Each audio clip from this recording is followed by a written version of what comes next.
Caitlin scored more points per game her freshman year, but Paige was more efficient her freshman year. Everybody was trying to decide who's the better player. Who would you rather have on your team? That's still a topic of conversation. The debate surrounding Caitlin Clark and Paige Bueckers has captivated basketball fans, analysts, and even casual sports enthusiasts for quite some time now. Who is better? Who deserves the throne in women's basketball? Stephen A. Smith, known for his fiery and opinionated takes, has finally weighed in. And let's just say, he didn't mince words. But when you've got somebody like Bueckers, here's what Shannon and Andrea, I've been bringing this up for the last couple of weeks or so because I'm a fan of Paige Bueckers. Before we jump to conclusions, however, let's dive in and explore these players in detail. I think she's just a competitor. She wants to win. She has just intangibles of the game. She knows how to play, great IQ. This was Paige Bueckers talking about Caitlin Clark, and she clearly knows her competition. Paige burst onto the college basketball scene in 2020, earning a reputation as one of the most promising recruits in recent memory. And what Paige did in high school was stuff we've never seen. We had never seen before in the women's side. Like what Paige could do is, like she had more to her game. Like you're looking at these clips. Like just the way that she played ball was like nothing we had ever seen before. Paige Bueckers has already become a household name in the basketball space, and she is heading into her senior season at UConn.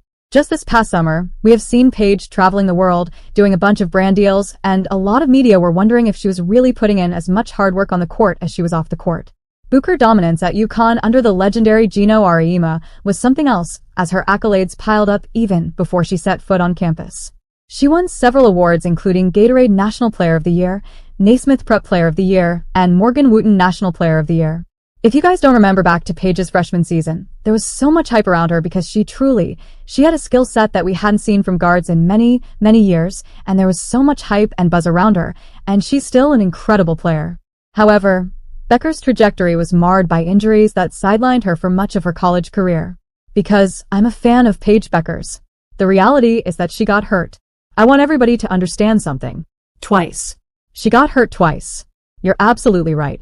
A fractured tibial plateau and a torn ACL disrupted her sophomore and junior seasons, preventing her from building on her early dominance. Her career has been riddled with quite a few injuries. In December 2021, she suffered a meniscus tear.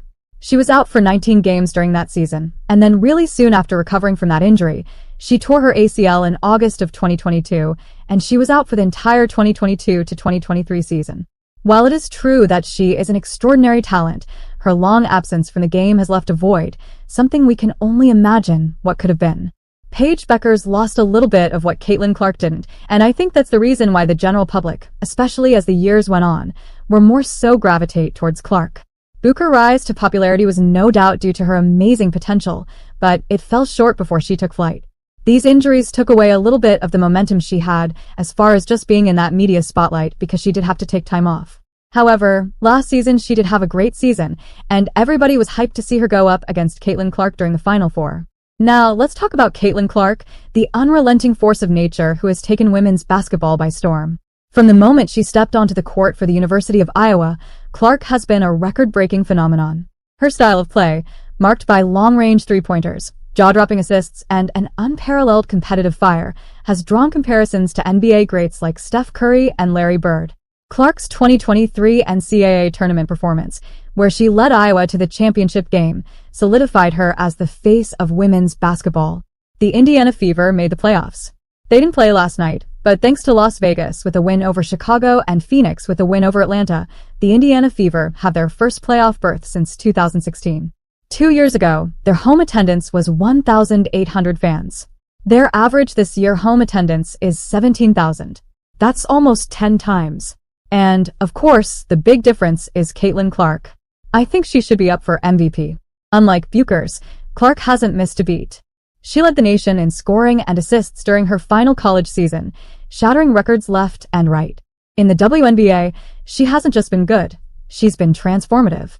Clark's rookie season saw her break 62 records, lead the league in viewership spikes, and bring unprecedented attention to women's basketball.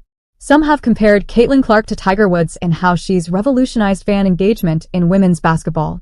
Overall attendance, in case you missed it, is up by 20%, breaking TV viewership ratings and merchandise sales. Thanks for watching, and subscribe my channel.